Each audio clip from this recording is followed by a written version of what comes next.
Welcome to Mindless Entertainment. My name is Jesse Milestone, and here's the thing. The title of this video is just a lie.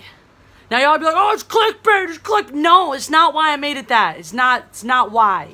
Alright? I made it to prove a point, which is that it's that easy to extrapolate this kind of headline based on the other kinds of headline extrapolation that's been going on YouTube, online, everywhere in the media, because Kristen Stewart now totally outside of her intentions has found herself at the center of this ongoing culture war, right? Because what happened? She does this Harper's Bazaar interview sometime last week or whatever, and makes a statement about feeling like or having someone say that essentially if you just didn't hold your girlfriend's hand in public, you could be in a Marvel movie, and has the mainstream media entirely latch on. It's on both sides, right? On both sides. You have the left-leaning media going, oh my God, Kristen Stewart's been so discriminated against in Hollywood for being gay. How could we as a society? There's so much homophobia. Give this girl a Marvel movie. There's reparations. Do it now. And then you have people, a lot of whom I'm associated with, going around and saying the opposite, and going, Kristen Stewart is just using the gay card to try to get a Marvel movie. She's just pandering and playing the victim again. Kristen Stewart does a lot of things, like not act that great all the time, as in like in her movies, but I really can't speak to that because honestly I haven't seen really anything she's been in since Twilight. That was pretty god-awful. She was 18. I ain't holding it against her. She has since won some pretty impressive indie circuit awards, I think, including like the French equivalent of an Oscar. Apparently she's the first and I think only American woman to ever do that, so I guess that means something. Maybe, I don't really know. Like, has she gotten better since then, since Twilight? Probably. Like I said, she was 18, so I'm not here to comment on that, and I've certainly never been a fan of Kristen Stewart, and it's not like I'm out here being like, guys, leave Kristen alone. I'm just going off of, and it's been very interesting because I sort of wanted to make these videos because a friend of mine is pretty much a Kristen Stewart enthusiast, so he's been sending me a lot of material and a lot of just the raw source interviews, right? The actual text of written interviews she's done, the actual video of interviews she sat down and done, and encouraged me to watch those. He hasn't been trying to like put ideas in my head or sway me or skew me one way or the other. He's just like, here, look at it, watch for yourself, see for yourself, formulate your opinions. So before I saw this huge blow up in the media or surrounding her, I was already formulating some opinions, and I gotta say, they're drastically different from any of the other opinions that I'm realistically hearing, God, I can English today, cited out there. I don't think that she's running around playing the victim, being like, I'm gay, so people didn't give me things and now they need to. And I also don't think that she needs to be championed because of that either. And I don't think she wants to be. If you go and you just go to the source, just go to the source, people. Just don't report on headlines and stuff that you think because, oh, this sounds like it fits your great narrative. Let's make Kristen Stewart the new Brie Larson one way or the other so we can either build her up or tear her down out of hand because she represents something for us. And that's the whole BS part of it. Like, pay attention to what the actual people are doing, right? I don't feel bad going after someone like Brie Larson because she walks around inviting it. Hey, this is me. I'm so great. Look at me. Right? Kristen Stewart is not doing that. People are putting these things on her, whether for good or for bad. So when you're tearing her down, you're like, I can't believe Kristen Stewart said that, fuck her. Like, you're not attacking her. The person you want to be attacking is the idiot who wrote the article being like, Kristen Stewart deserves a Marvel movie because somebody said that to her once upon a time, which is not what she's saying. So just, I mean, I encourage everybody, anytime, don't take my word for it, don't take anybody's word for it in the fandom minutes, don't take anybody's word for it on CNN, on Fox News, on any source. Use that as your initial source of information and fact check yourself. Compile as many different sources as possible and go to the original material. It's not like it's hidden or buried somewhere. You can click on the interview and watch her say it for herself, and that's one of the things, which I think is so ridiculous. The people sitting here being like, she's manipulating this to try to get things. Like, she's manipulating her words, like she's choosing them very carefully and specifically and manipulating the situation to try to get things. You ever listen to this bitch talk?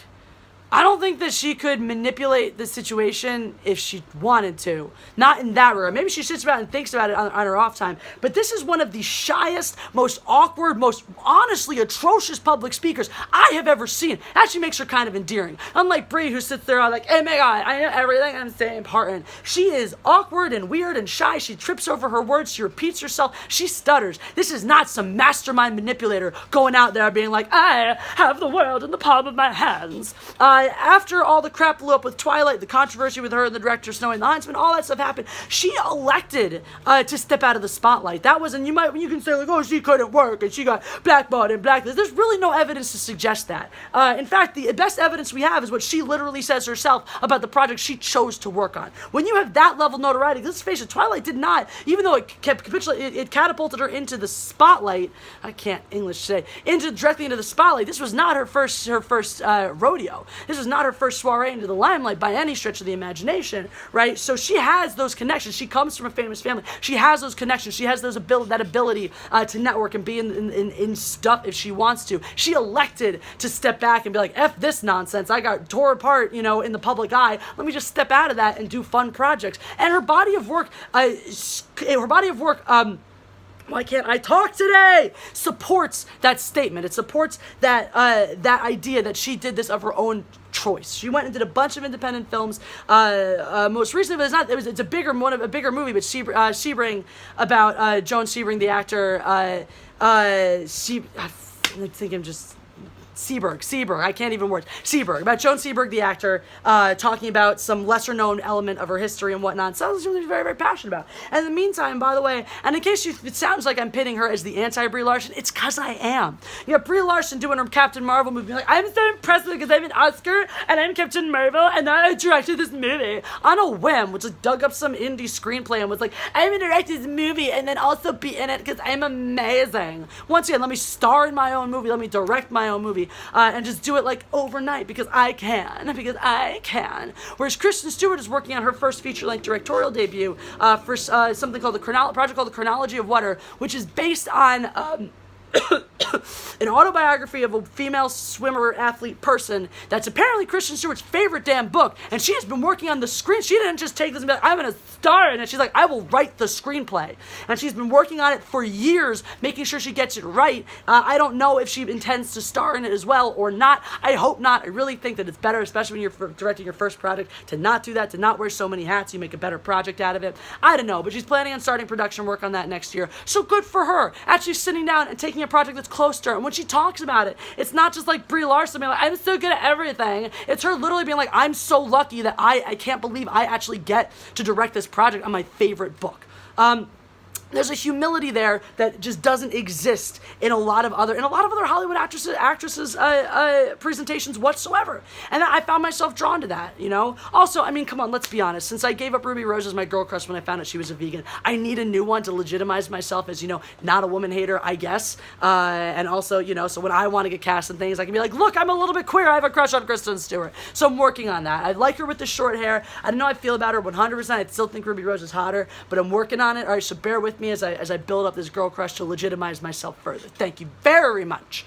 But anyway, so the latest thing everyone's losing their mind about now is, of course, she's sitting on a couch in an interview with Anthony Mackie, who's also Seberg, is also from this movie, Seberg, and they're joking because of this Marvel comic that's gotten blown up, and what kind of superhero should you be? Oh, a gay one. The whole joke was she should be like that there weren't gay superheroes and now there are, and all this stuff, and all of that aside, whether they're really joking or they're really trying to push something and have some secret narrative, who cares? My important takeaway from this moment is look at her body language, look at the chemistry between her and Anthony Mackie over, say, watching Brie Larson on the couch with Chris Hemsworth and Don Cheadle. It's completely different. Don Cheadle has arms crossed, totally closed off, leaning away from her. You have Anthony Mackie laughing, leaning into her. This total lack of awkwardness between the two of them, even though, as aforementioned, Kristen Stewart is awkward as fuck. This incredible chemistry and likability that she's bringing to the table, which is so weird to say, considering that, like, everything all my previous impressions of Kristen Stewart is her intense lack of likability because she's so wooden and closed off and now it sounds like, based on what I've read, she's come into her own. She's accepted herself a little more. She's able to put herself out there and present herself a little more the way that she'd like to be. And she's a little more open. She's a little more free. She's a little more like, hey, yeah, look at me, guys. This is who I am. And it's weird and it's quirky and it's silly. And maybe the reason why she was so quiet and reserved before was because she knew that she was shy and she knew that she didn't present well. So she wanted to keep things a little closer to the chest. And now that she's kind of letting it fly, she actually seems like a really endearing person that I don't know, I might even want to hang out with one day. Should I ever be lucky enough to get the chance, I guess. So that was something I wanted to bring to attention. And she's qualified that remark now multiple times. And I thought this was very obvious. Again, read the source material, people. If you go and read the original interview in Harper's Bazaar, it is very clear in that context that she's not bemoaning not getting a Marvel movie. She's not playing the victim or saying, I should have had this, I was entitled to this thing should have been for me. It was her saying, that's the way things were when I first came out, and that's why I felt one way. And it's talking about her own journey and how she felt awkward and how she felt like she couldn't be public and be publicly herself, and how much that's changed in the past few years. She's lauding those changes. She's lauding the fact that Marvel's a more open place now, that is open to gay characters, to diverse characters, and things like that. She's saying she doesn't feel like it would be an issue anymore. She's qualified that comment now multiple times. She's not saying this is a problem that Marvel has. She's like, this is not a problem that Marvel has. Maybe it was at one point, but it certainly isn't now. And she's lauding that change rather than trying to play the victim or bemoaning some opportunity, some perceived missed opportunity. So that's kind of what I wanted to bring to the table here is like, fact check, right? It feels like there's some people out there who are trying to make her the new Brie Larson, this peg to bring up so we can knock down, throw in the limelight so we can kick around. And I just don't think that's going to work the same way. Personally, I'm not interested in a punching bag just for the sake of bolstering my views or my own channel size. I'm interested in reporting on things that are actually true. And I'm not a reporter. I'm not a journalist. And that's the whole thing. Yeah, no, neither are these YouTube channels. We don't have any claim to journalistic integrity or whatnot. We're just opinion people. We're just talking heads who espouse our opinions however we want to. And we totally have the right to do that. I'm just saying, if you come onto my channel, I'm not going to sit here and spew anything unless I've actually thought about it and formulated my own honest opinion. I'm not doing this shit for views. I'm doing this shit because these are talking points that I think are interesting and that I want to bring to your attention.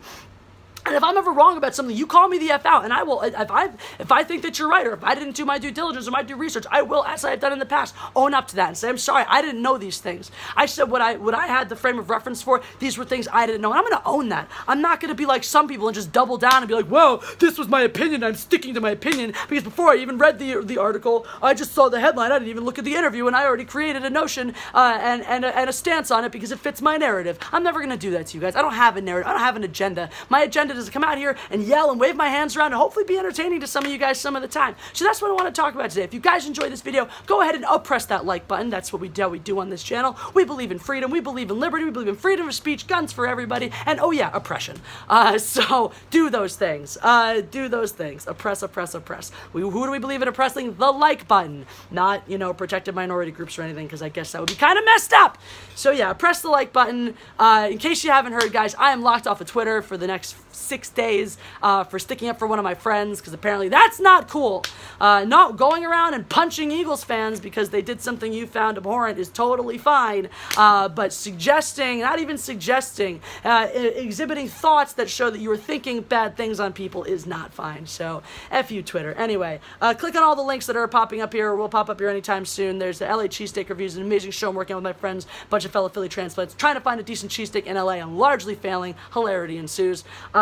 Also, there's get involved with me. That'll tell you everything you need to know about getting more involved in my channel, watching it grow, or helping it grow, please. There's Patreon, there's PayPal, because YouTube loves demonetizing my videos. There's Teespring, where I have amazing t-shirt designs. You can follow me on Instagram at Mindless Entertainment, on Twitter at Jesse Milestone. And guys, if you want to be part of the official Jesse Milestone fan club, follow at Team Jesse on Twitter. And if you want to know if a Jesse account is officially verified as part of the Team Jesse circle, check Mindless Enter. That's Mindless ENTR, I believe, to know if it's legit or not. And that's all. So, guys, have a great day. God Empress out.